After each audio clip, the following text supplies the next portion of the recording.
আপনাদের একটা পিঠা একটু কেটেও দেখিয়ে দিচ্ছি। দেখে নিশ্চয়ই বুঝতে পারছেন যে পিঠাটা ঠিক কতটা নরম তুলতুলে হয়েছে। এই যে দেখুন। আর সর্বোপরি কথা কি জানেন তো, এই পিঠাগুলো তৈরি করতে কিন্তু সময় একেবারে খুবই কম লাগে। নমস্কার বন্ধুরা, অনুভার রান্নাঘরে আরো একটি নতুন পর্বে সবাইকে স্বাগত জানাচ্ছি। এখন এই শীতের সময়, আর শীতের এই আমেজে কিন্তু নানান রকমের পিঠেগুলি খেতে খুবই ভালো লাগে। অনেকেই আছেন পিঠে খেতে খুবই পছন্দ করেন, তবে নানান রকম ঝামেলার কারণে তারা কিন্তু পিঠাটা তৈরি করেন না, আর তার সঙ্গে খাওয়াও হয়ে ওঠে না। তো বন্ধুরা, আজকে আমি আপনাদের সামনে এমনই একটা পিঠা রেসিপি শেয়ার করব যার জন্য কিন্তু কোনো রকমের কোনো চালের গুঁড়ো করারও ঝামেলা লাগবে না, আর পুর তৈরি করারও কোনো ঝামেলা লাগবে না। আর সেই জন্য দেখুন, একটা কড়াইতে আমি নিয়ে নিয়েছি এরকম একটা ছোট দেখে বাটি মাপ করে 2 বাটি জল, আর তার মধ্যে দিয়ে দেবো সামান্য একটু লবণ। এবার আমি ততক্ষণই অপেক্ষা করব জলটা যতক্ষণ না পর্যন্ত খুব ভালোভাবে গরম হয়ে যাচ্ছে। জলটা দেখুন বন্ধুরা, খুব ভালোভাবে কিন্তু গরম হয়ে গেছে। আর এবার আমি গরম জলের ভিতরে অ্যাড করব আমি যে বাটিটা মেপে জলটা নিয়েছিলাম, এই ছোট বাটিরই 1 বাটির মতো সুজি। এখানে মোটামুটি কিন্তু হাফ কাপের মতো সুজিটা থাকবে। আর সুজিটা যখন অ্যাড করবেন এইভাবে অল্প অল্প করে দেবেন আর খুব ভালোভাবে মিশিয়ে নেবেন। আর এই সময় কিন্তু গ্যাসের ফ্লেমটাকে লোতে রেখে সুজিটাকে খুব ভালোভাবে মিশিয়ে নিতে হবে। এইভাবে যদি খুব ভালোভাবে মিশিয়ে না নেন না, তাহলে কিন্তু সুজির ভিতরে একটা ডেলা পেকে যেতে পারে। এই যে দেখুন বন্ধুরা, জলের সঙ্গে কিন্তু আমি সুজিটাকে খুব ভালোভাবে মিশিয়ে নিয়েছি। আর এবার লো ফ্লেমে এই সুজিটাকে কিন্তু আমি খুব ভালোভাবে রান্না করে নেব, মোটামুটি একটা মন্ডে পরিণত করে নেব।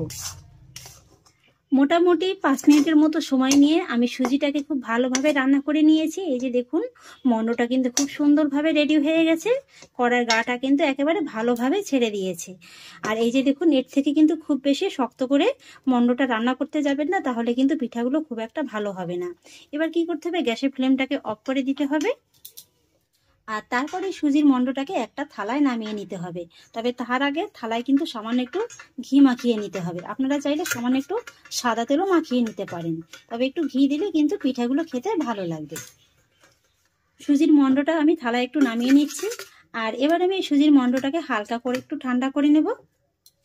আর সেই ভাগে চলুন, কোনো রকম ঝামেলা ছাড়াই আজকের এই পিঠাটার জন্য একটা নারকেলের পুর রেডি করে নেব।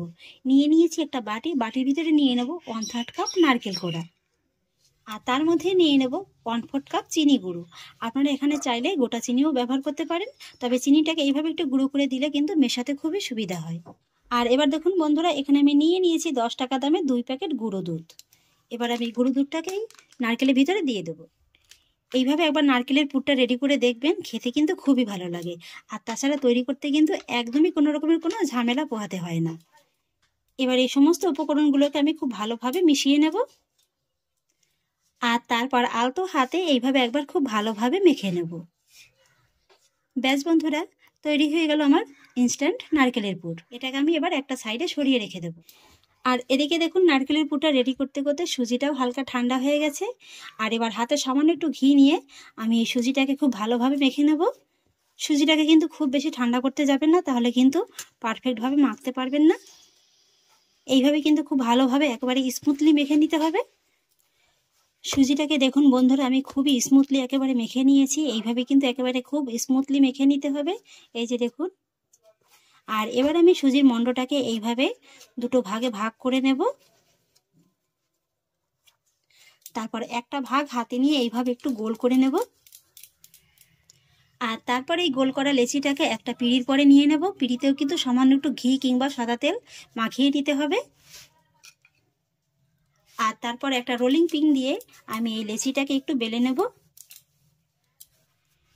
এই যে দেখুন বন্ধুরা, লেচিটাকে কিন্তু আমি খুব সুন্দর করে বেলে নিয়েছি। আর এইভাবে কিন্তু একটু হালকা মোটা রেখে বেলে নিতে হবে। আর এবার দেখুন, আমি এখানে নিয়ে নিয়েছি ছোট দেখে একটা বাটি।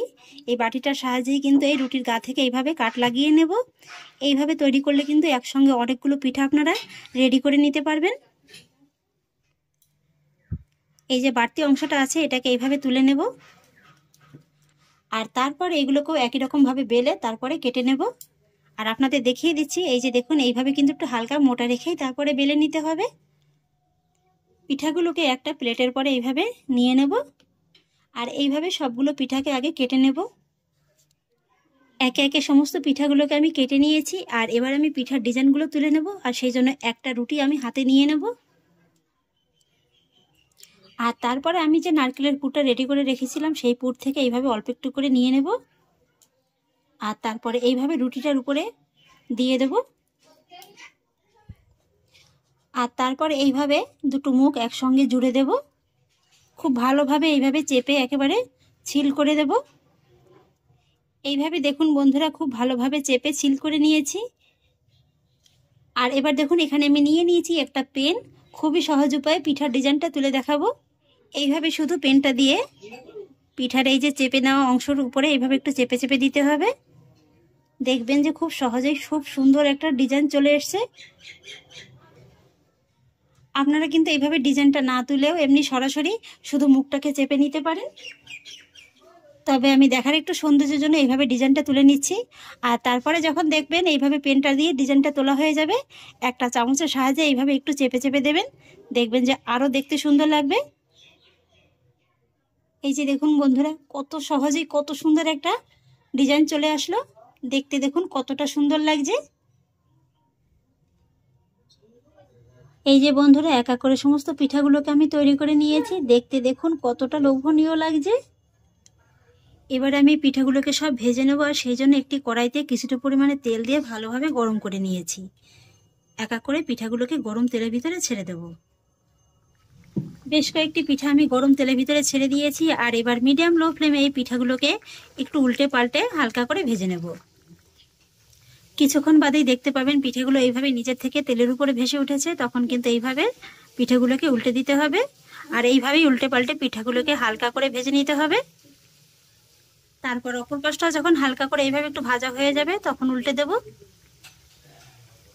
আর এই পিঠাগুলো কিন্তু বন্ধুরা খুব বেশি লাল করে ভাজার প্রয়োজন নেই। মোটামুটি পিঠাগুলো ভাজতে ভাজতে একটু শক্ত হলেই কিন্তু হয়ে যাবে। এবার আমি পিঠাগুলোকে সব একা করে গরম তেল থেকে তুলে নেব।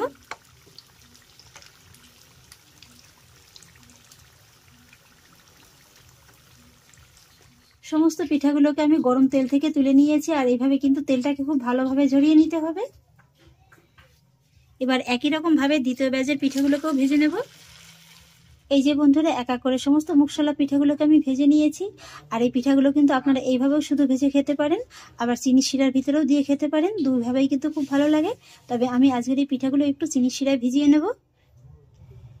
সেই জন্য নিয়ে নেব যে বাটিটা মেপে সুজিটা নিয়েছিলাম সেই বাটিরই 1 বাটি চিনি। আর নিয়ে নেব 1 বাটি জল। সঙ্গে নিয়ে নেব ফাটিয়ে নেওয়া 4টি ছোট এলাচ। এবার আমি চিনির শিরাটাকে রেডি করে নেব। আর এই শিরাটা কিন্তু খুব বেশি ঘন হবে না, হালকা একটু চিটচিটে ভাব আসলেই হয়ে যাবে। চিনির শিরাটাকে আমি খুব ভালোভাবে রেডি করে নিয়েছি। এই যে দেখুন এই শিরাটা কিন্তু খুব বেশি ঘন হবে না, এইভাবে একটু হালকা চিটচিটে ভাব আসলেই কিন্তু হয়ে যাবে। চিনিটা গলে যাওয়ার পরে মোটামুটি মিডিয়াম হাই ফ্লেমে 3 থেকে 4 মিনিটের মতো ফুটিয়ে নিলেই কিন্তু হয়ে যাবে। এবার আমি গ্যাসের ফ্লেমটাকে অফ করে দেব। আর তারপর গরম গরম এই শিরার ভিতরে মুখশালা পিঠাগুলোকে দিয়ে দেব। আর তারপর আলতো হাতে এই পিঠাগুলোকে চিনির শিরার সঙ্গে ভালোভাবে একবার একটু মিশিয়ে নেব। পিঠাগুলোকে আমি চিনির শিরার ভিতরে খুব ভালোভাবে মিশিয়ে নিয়েছি। আর এবার আমি পিঠাগুলোকে মোটামুটি 4 থেকে 5 মিনিটের মতো এইভাবে একটু চিনির শিরার ভিতরে চুবিয়ে ঢেকে রাখবো। এর থেকে কিন্তু খুব বেশি সময় নিয়ে রাখার প্রয়োজন নেই। 5 মিনিটের ভিতরেই কিন্তু পিঠাগুলো খুব সুন্দরভাবে একেবারে ভিজে যাবে। 5 মিনিট বাদে আপনাদের ঢাকাটা তুলে দেখিয়ে দিচ্ছি। এই যে দেখুন বন্ধুরা এই 5 মিনিটের ভিতরে পিঠাগুলো একেবারে কতটা নরম হয়েছে। এই যে দেখুন, দেখে নিশ্চয়ই বুঝতে পারছেন যে পিঠাগুলো ঠিক কতটা নরম হয়েছে। এবার আমি চিনি শিরার ভিতর থেকে পিঠাগুলোকে তুলে একটা সার্ভিং প্লেটে সার্ভ করে নেব। পিঠাগুলোকে দেখুন বন্ধুরা আমি একটা প্লেটে সার্ভ করে নিয়েছি। আর এবার এই পিঠাগুলোকে একটু দেখার সৌন্দর্যের জন্য উপর থেকে ছড়িয়ে দেবো সামান্য একটু পেস্তা বাদাম কুচি। এটা কিন্তু সম্পূর্ণই অপশনাল, আপনাদের হাতের কাছে না থাকলে না দিলেও চলবে। একটুখানি সাজিয়ে নেওয়ার পরে দেখুন বন্ধুরা পিঠাগুলো দেখতে কতটা লোভনীয় লাগছে।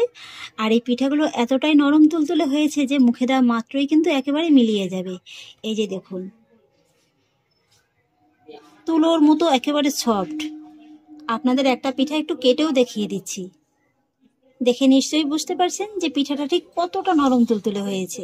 এই যে দেখুন। আর সর্বোপরি কথা কি জানেন তো, এই পিঠাগুলো তৈরি করতে কিন্তু সময় একেবারে খুবই কম লাগে। তাহলে আশা করছি বন্ধুরা আমার আজকের এই পিঠা রেসিপি আপনাদেরও খুব ভালো লেগেছে। যদি ভালো লেগে থাকে তাহলে আমাকে অবশ্যই একটা লাইক এবং কমেন্ট করবেন, সেই সঙ্গে বন্ধুদের সঙ্গে শেয়ার করবেন। আর প্লিজ বন্ধুরা, যদি আমার পরিবারের নতুন সদস্য হয়ে থাকেন তাহলে একটা সাবস্ক্রাইব করে পাশে থাকা বেল আইকনটি প্রেস করে দেবেন। ফিরে আসছি এরকমই পরের অন্য কোনো নতুন রেসিপি নিয়ে। সবাই ভালো থাকুন, সুস্থ থাকুন, ধন্যবাদ।